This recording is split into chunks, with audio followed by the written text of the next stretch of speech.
Hi, welcome, I'm Hannah, and today I'm going to be doing eye swatches of the Rare Beauty Discovery Eyeshadow Palette, True to Myself. I don't know what the official name is, it's the one with the little like moon looking pans. How long do you think I could get away with wearing a sweater on camera before I look totally out of season?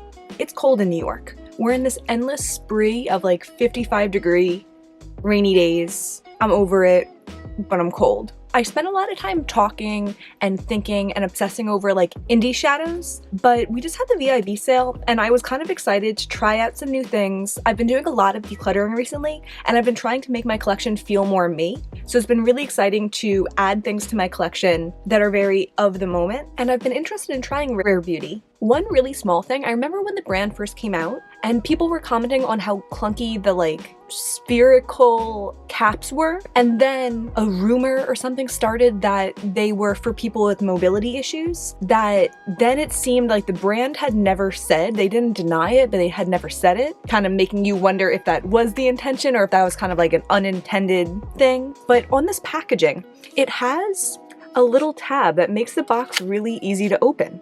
It's really nice compared to this like Marc Jacobs product that I also bought, and I just opened it once to look at it and like I ripped the whole lid of it and it was pretty annoying. So it's nice that this one just like pops right open. So this is the palette. It's pretty like dipped here, which is funny. I don't know if I like the packaging. It looks like something that like your grandma would have sitting in her bathroom forever. Maybe like I will be the grandma with this sitting in my bathroom forever. Who knows? And here's the palette. So I am a colorful eyeshadow lover, but there was something about this that spoke to me. I also like a palette that can kind of like do it all in one. And in a way, this reminds me of my Stoned Vibes palette. This palette I like because it has like all the mattes that I like to use for like a simple neutral look, and then a choice of shimmers, and I like this formula. So maybe just like with the peachy and purpley mattes that remind me of it, but I felt like this seemed like the kind of same like one and done easy look palette. It has that little like plastic thing that says "You are rare," and it brings me back to Hannah Louise Poston commenting about this brand and being like, rare isn't that much of a compliment, because rare doesn't mean that you're unique, it just means that like there are other people like you, just not like that many of them. I don't know, I thought that's funny. I've never done eye swatches of mattes before here. I guess I'll just go left to right. So then my next question. There are shade names on the back. So do the shade names on the back correlate directly to the one if you were to go through the palette? Is it named the one that's like right over here for that one? Or are you looking at it opposite? So this one's the last one, so when you turn it around, it'll be the one that's already on the other side.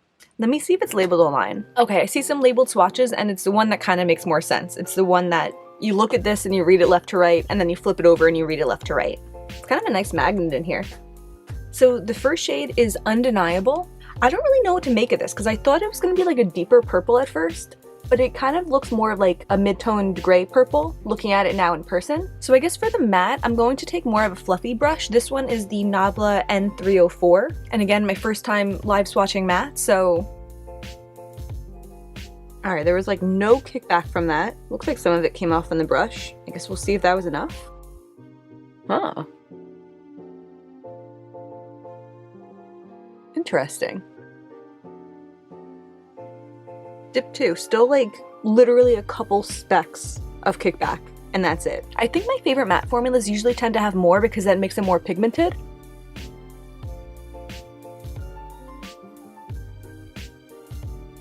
So this shade is deeper than I would have thought it was. It's deep enough that I wouldn't really go in with it as a crease color, though I could if I wanted to like spend more time, or if I were to use my bronzer for a very neutral colored crease color and then I use this to deepen it up. It does feel like a little splotchy. Like it blends, but it does blend away the pigment a little unevenly. I'm gonna go with my third dip.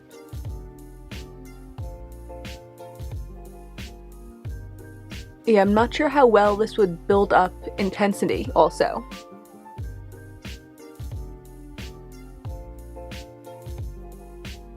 So yeah, so far nothing that impresses me that much. This one is Undeniable. I'm just gonna use a little Cinema Secrets in between for my brushes. So the next one over is Genuine. I really like this type of peachy transition shade. It's my kind of ideal transition shade. This one kicked a tiny bit more in the pan, but like, I mean a tiny bit more. Like you can see a couple flakes and that's it. And by the way, I don't have any primer on my eyes, but I do have a little bit of concealer.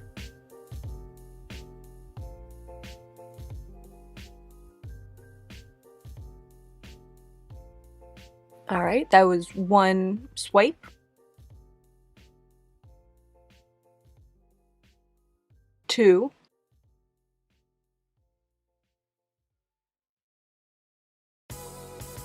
Three. I like this one. I don't even hate it as like an all over the eye shade, although I probably would never. Yeah, it seems like it blends well enough, and it's a cute shade. I like it. So the next shade is our first metallic. It's called Passionate, and I am excited for it. Looks like a really pretty kind of like raspberry pink. For this one, I'm going to start by going in with my Real Techniques shader brush. This is kind of like my tried and true and trusty, tried and trusty. This is my tried, true and trusty metallic brush. I will also pat a little bit on my finger afterwards. This one looks like it could be a bit of a duochrome. When I'm looking at it, I don't know if it's going to come up on camera, but looking at it, I see a bronze right now. I don't know, I guess we'll find out. This one has like no kickback also, which I don't know if that's a good sign.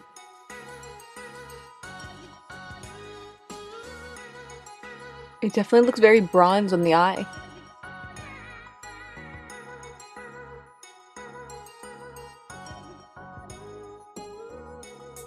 So that's going with my brush a little bit, and I don't even see any shimmer. It looks like vaguely satin. I'm gonna try to put some on my finger and see if I could like liven this up a little bit. On my finger, I think you could really see the duochrome of it.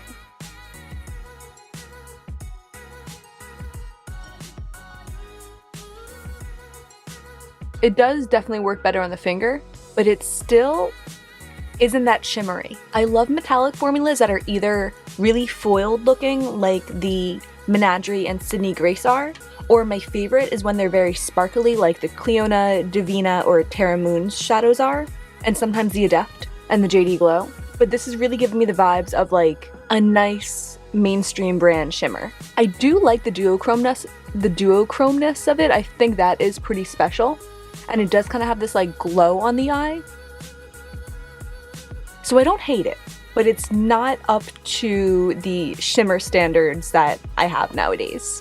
So the next shade, it's called Accepting. I think this one's a pressed glitter, so it might be totally useless when I use the brush, but we'll try it anyway and see what happens. I do enjoy pressed glitter sometimes, but sometimes they're too like gooey, and then they just don't go on very well, and then they don't stay on very well on my hooded eyes.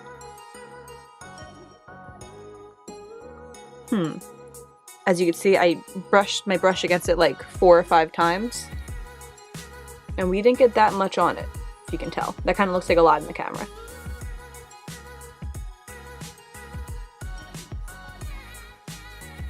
That actually didn't go on that bad. Usually I find with pressed glitters that they don't have enough pigment to be like a shadow on their own, so I end up pressing them over a look to just give it some more like va-va-voom. So the amount picked up by the brush, I think it actually might be okay to go in with the brush and pat over a look. So I'm gonna try that again. I think more did come up that time. And I'm gonna pat it over this just for fun. Usually I end up doing like the center. That's kind of a lot, but that's kind of the idea. I'm looking to see if there's any warning about the glitter on here, but I don't think so. Yeah, I don't see any warning about the glitter blinding you and please don't sue them. So maybe it's thin enough that it's eye safe? Yeah, no warning. It even says in the directions, as the finishing step to any look, try layering the glitter top coat in the center of each palette with your fingertip or a stiff bristle brush. So I'm gonna try with my fingertip now. It does look pretty pulled up from those couple times I dipped into it. I wonder how long this would last. And it feels more creamy now that I'm like actually into the shadow a little bit.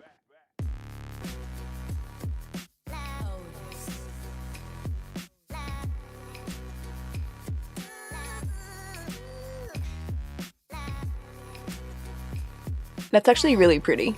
That actually looks like I put glitter glue down, or lash glue, which I sometimes use for glitter, and then pressed a loose glitter on top of it. Yeah, I can actually see an easy look of use the peachy crease shade, use this, or maybe this one we haven't gotten to yet, on the lid, and then press this over it and you have like a sexy nighttime look.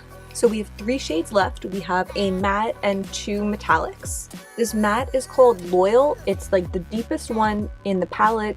It's definitely like a purpley leaning brown. This one might be an absolute mess just because it's like the darkest shade. I'm going right into my crease with it. Still no fallout. That's so weird.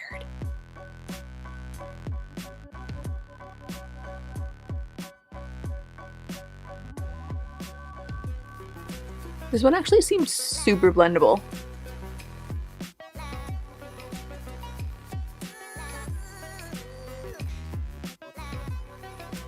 Just gonna see if I can build it a little bit. Yeah, I think you can. I think this shade's actually really nice. It's not intensely deep, so I have like a fair to light complexion, and this is the deepest it goes on me. But I think that like it'll work for someone who wants a little definition but isn't like addicted to smoky, bold looks. I actually kind of like this though. Cute. The next shade is Genuine. No, I'm reading the wrong way.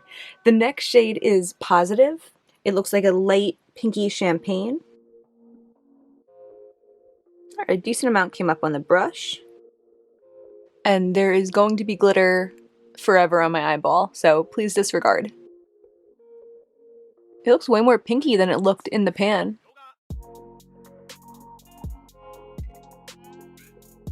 I'm gonna go in with my finger.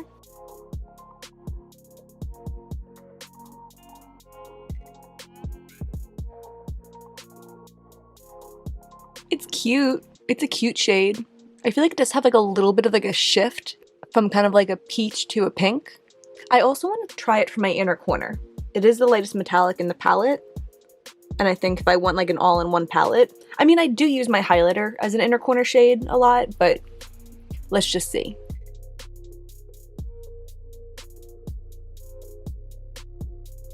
It does work. It's a little dark, but it does work. I don't really mind darker inner corner shades, but I think it works better when you have, or when you already have kind of an intense look. If I had like a really soft look and then a inner corner shade where you have like that line of demarcation, it seems like a little much. So yeah, I'm not mind blown, but it's soft, it's pretty, it works, it's all right. Okay, I'm looking a little rough, but I just took off that matte because I only have 1 shadow left. This is the Goldie shade. It's called Pure. Picked up pretty well. It looks a little bit more bronze on my brush.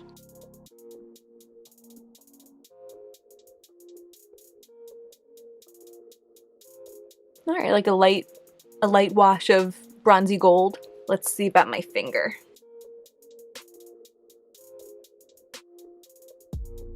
All right, this one I could really see the difference in my finger. All right, that looks really pretty like that. Okay, cool. That's actually way more intense than I would have thought I would get from this palette. I think this might be the shadow that I'm the most kind of like surprised by.